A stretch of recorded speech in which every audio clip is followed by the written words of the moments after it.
আসসালামু আলাইকুম সুপ্রিয় দর্শক, আমি আজকে বেসন আর চিনি দিয়ে অসম্ভব মজার একটি লাড্ডু তৈরি করে দেখাবো। বেসনের লাড্ডু, চলুন দেখে নিই এটি কিভাবে তৈরি করতে। বেসনের লাড্ডু তৈরি করার জন্য আমি একটি ফ্রাই প্যান চুলার মধ্যে বসিয়ে দিয়েছি। এখন আমি এখানে দিয়ে দিচ্ছি 2 টেবিল চামচের মতো বাটার। আপনারা এখানে চাইলে ঘি ব্যবহার করতে পারবেন।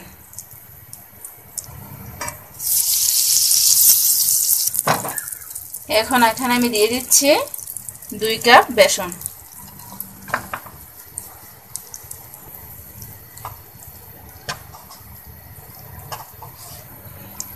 এখন আমি চুলার আঁচটা লোতে রেখে বেশ কিছুক্ষণ এটাকে ভেজে নেব।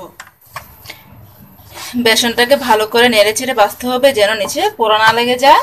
আর এটাকে আমি ব্রাউন কালার হওয়ার আগ পর্যন্ত ভালো করে ভেজে নিচ্ছি। দেখুন ভিউয়ার্স, আমি বেসনটাকে বেশ কিছুক্ষণ মিডিয়াম লোতে রেখে চুলাটা ভেজে নিয়েছি। আমার বেসনটা ব্রাউন কালার হয়ে এসেছে, সাথে একটি মিষ্টি ফ্লেভার বের হচ্ছে, তার মানে বেসনটা ভাজা হয়ে গেছে। এখন আমি এটাকে একটি ডিশের মধ্যে উঠিয়ে নেব। আমি বেসনটাকে উঠিয়ে নিয়েছি। এখন আমি চুলার মধ্যে আবার একটি ফ্রাই প্যান বসিয়ে দিয়েছি। এখন আমি এখানে দিয়ে দিচ্ছি 1 কাপ চিনি, দিয়ে দিচ্ছি 1 কাপ পানি, আর এখন দিয়ে দিচ্ছি 1 চা চামচ পরিমাণ এলাচের গুঁড়া। আমি এখন এটাকে একটি বল গুটিয়ে নেব। আমার শিরাটা বলক এসে গেছে। এখন আমি দিয়ে দিচ্ছি ভেজে রাখা বেসনগুলো।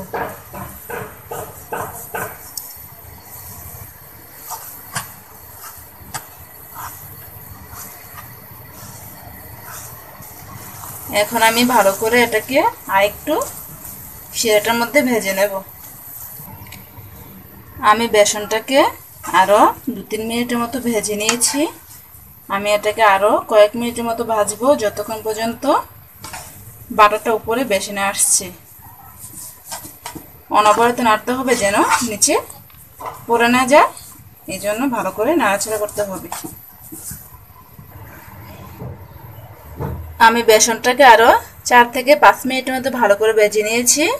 আমার ব্যাটারটাও উপরে বেশি উঠেছে। এখন আমি চুলাটা অফ করে এটাকে নামিয়ে নিচ্ছি। আমি বেসনটাকে চুলা থেকে নামিয়ে নিয়েছি। এখন আমি হাতের মধ্যে ঘি মেখে নিয়েছি। এখন এটা গরম গরম থাকা অবস্থায় আমি এটাকে লাড্ডুর শেপ দিয়ে নেব।